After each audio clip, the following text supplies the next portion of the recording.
Thanks everyone for joining us today for our training on allowability of costs. Today's training, we're going to touch on, Today's training, we're going to touch on the following topics: allowable versus unallowable charges, WMU's procurement process and policies, software purchases with OIT, pre-billing reviews of transactions, cost transfers, and then of course there'll be time for questions at the end. My name is Anna, and I'm one of the restricted fund accountants with the Grants and Contracts team. Pictured here is the rest of our team here at Western. I'm sure that there have been times when all of you have thought, why are they making me do this? Or is this really necessary? And the reason behind most of those questions is the Office of Management and Budget, sometimes referred to as OMB Uniform Guidance, or UG, or Code of Federal Regulations.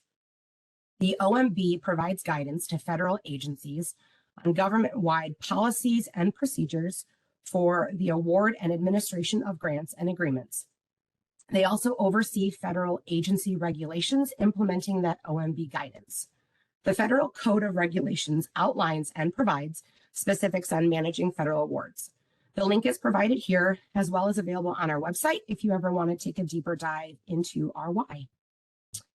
Basic financial management cost principles define any charge incurred by the federal grant as either allowable or unallowable.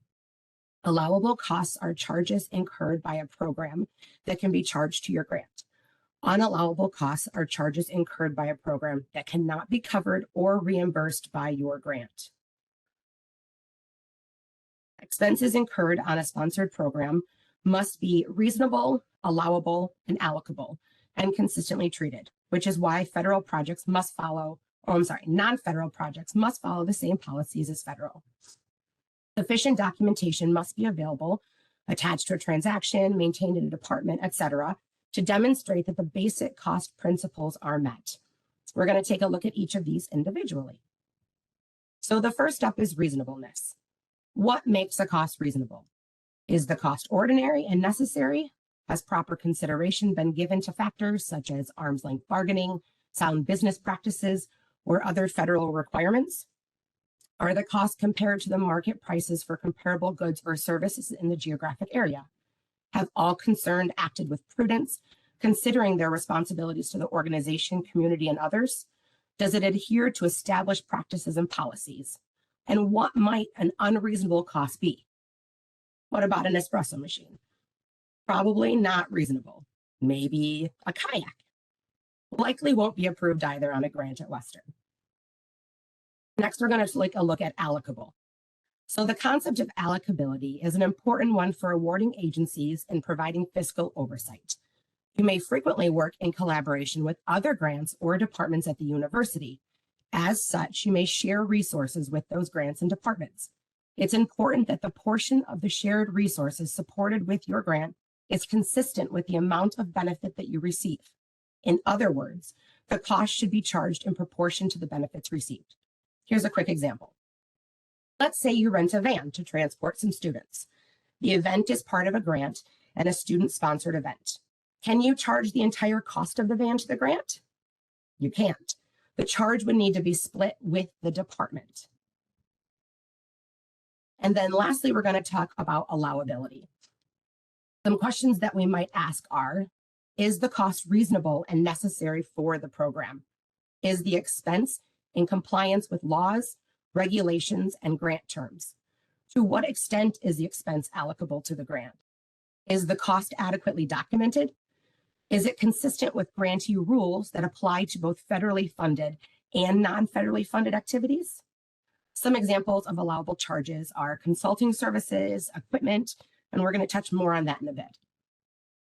The other consideration with allowable expenses is the idea of consistent treatment. What this means is that if the cost would be incurred by a department normally, charging it to a grant would not be allowed. It is also the reason that we treat all sponsored projects or awards held by the university to the same policies, whether they are federal or not. In addition to allowable, allocable, and reasonable, the charges also need to be needed, used, and received within the project period. So a computer purchased in the last 2 weeks of an award would likely not be allowed to be charged to the grant. And as I noted earlier, unallowable costs are charges incurred that cannot be covered or reimbursed by your grant. Here's a few examples. Administrative salaries. If less than 15% of someone's time and it's not budgeted, these are considered to be included in the F&A costs of the university. Advertising, alcohol consumption, or alcohol purchasing, not consumption, entertainment, equipment that's not budgeted or approved by your agency, fines and penalties, specifically those with student accounts for scholarships were applied. Memberships, promotional items, or swag, unless specifically budgeted and approved by the agency. Travel that's not budgeted, expenses associated with days of personal travel added to a project trip, meals and lodging for Western staff during events that include grant participant support, and phone expenses that may be used for personal or other uses.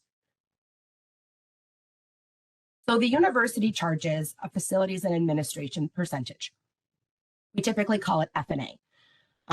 They charge them to grants, and a portion of that charge is then given back to the departments to support operational expenses needed to support the grants. Because of this, you cannot expense these separately to grants. Some examples of this are office supplies, copiers, internet, phone, computer supplies, etc. And like all good rules, there are always exceptions. So if it is a major project and the costs are easily identifiable to the project, then they may be allowed as direct charges.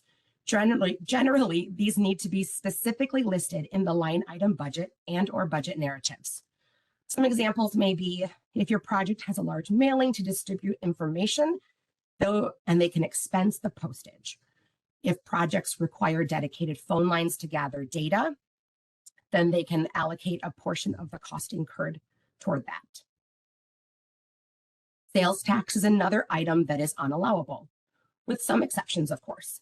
The following states have current reciprocal exemptions: Illinois, Ohio, and Florida, and of course, we're exempt in Michigan. Outside of those states, hotel tax is allowable. All right, equipment, by definition for our purposes, is a non-expendable, tangible, personal property having a useful life of more than 1 year and an acquisition cost of $5,000 or more. Some examples of unallowable expenses are general purpose equipment for your department, office equipment like copiers, printers, computers, unless on a major project and or it is listed in the approved budget. If the equipment is for a special purpose, meaning that the use is limited to research, scientific, or other technical activities, this is generally allowable if listed in the approved budget. All grant-funded equipment is the property of the university or the agency, not the PI, and is subject to yearly inventories and disposal procedures. When purchasing goods and services on a grant, we do still need to adhere to the university policies and procedures for the process. Details can be found on the Logistical Services website. And when hiring consultants on grants, regardless of the cost, we do still require IC agreements. Exhibit B and C are required for federal awards, and general vouchers are required for all invoice processing. Software and technology is allowable if it is a major project and or if it's in the approved budget from the sponsor. All tech must be purchased through Western and follow our Western purchasing process. There's a list of approved software as well as the IT planning and compliance review process can be found at that link. If the software that you wish to purchase is not on the list, then you'll follow the product review process and receive OIT approval prior to purchasing. Once approved for purchase, if there are terms and conditions regarding the use of them, this needs to be reviewed by legal before we purchase the product. Participant support.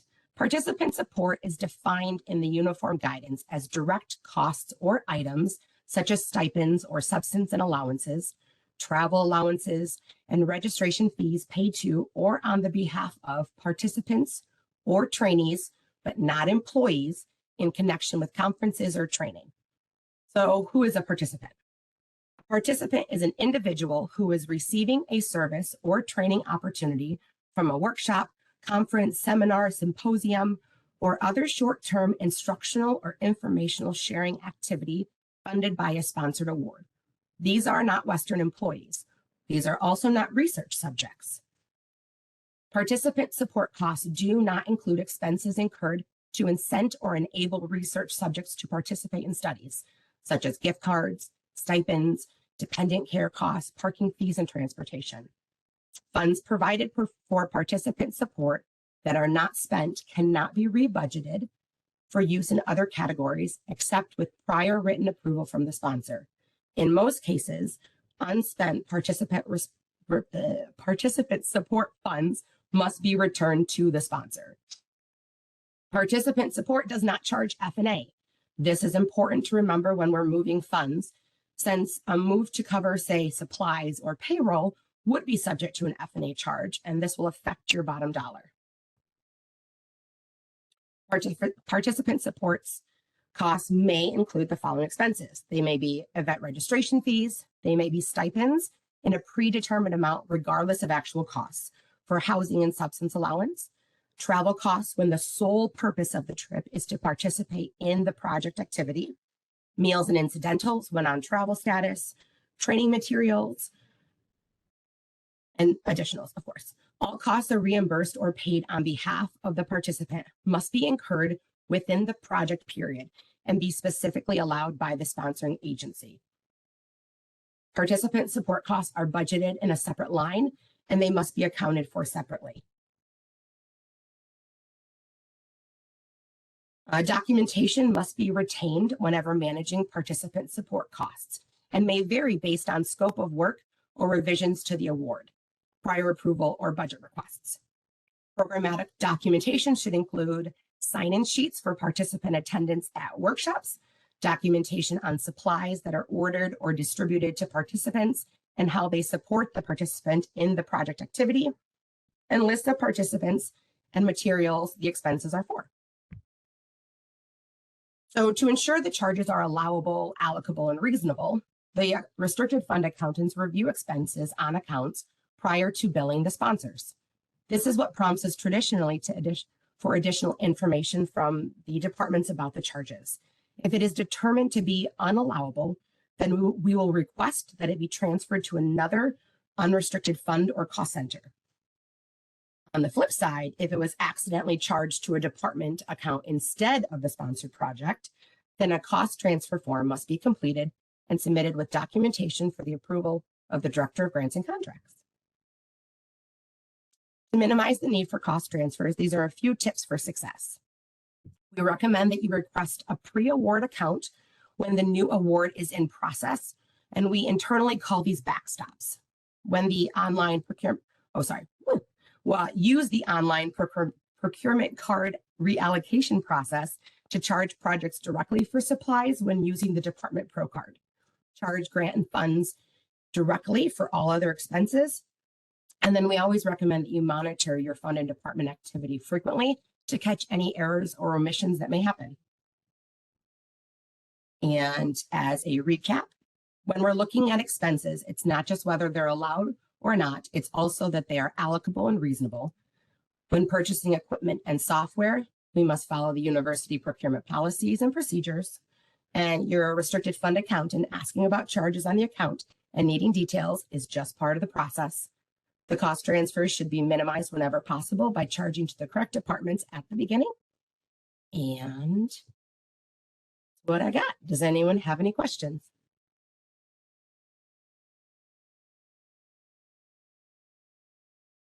You can either put them in chat or you can come off mute. Choice is yours. Anna? Yes. Hi, Anna. It's Christine from GEOS. I have a question about grants that don't have F&A. Is that why we're able to do those direct charges? There was that list of things that had said you couldn't charge directly because of F&A. Mm-hmm. So we do charge those directly to a grant though, but is that because this grant, this might be a Joy question. are we allowed to do that because there isn't F&A? Not traditionally. So there's always exceptions to the rules. So it's likely that that is possibly an exception to the rule, that you're able to charge those that are normally incurred by the university to the grant. Okay, so it's kind of a weird one then. Yeah, I think it's more specific to that topic. Okay, thank you. Yeah. I have a quick question, Anna. This is Lisa Brennan. So Hi, Lisa. hello, and thank you for doing these monthly. They're very helpful. If we have a grant that has budgeted travel for one of the faculty members on our grant, but the faculty member would have gone to the conference for the department anyway, even if the grant wasn't there, because it was approved on the budget, can we still use budget funds to send her? Do we need to split that with the department? Also?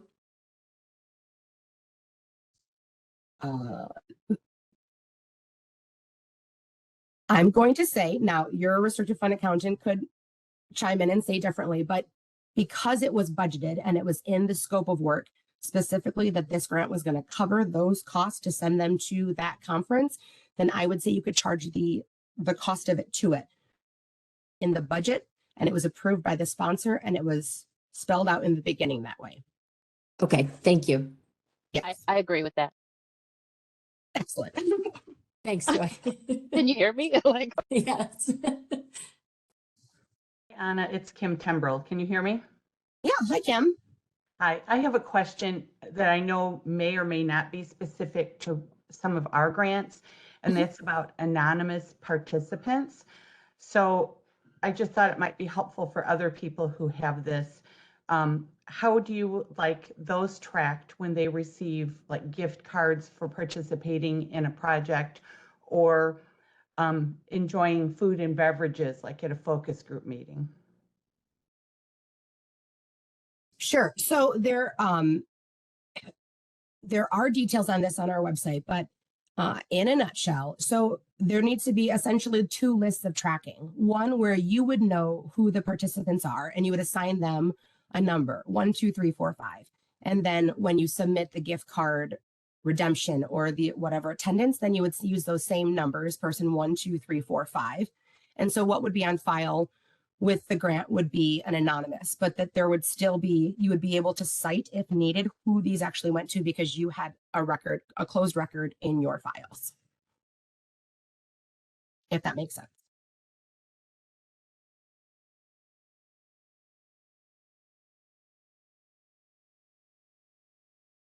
I'm assuming it was a perfect answer and Kim left. I didn't leave. I just said thank you. Oh, sorry. I didn't hear you. Okay.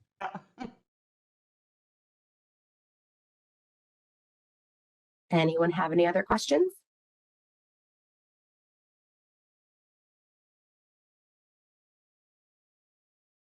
Okay.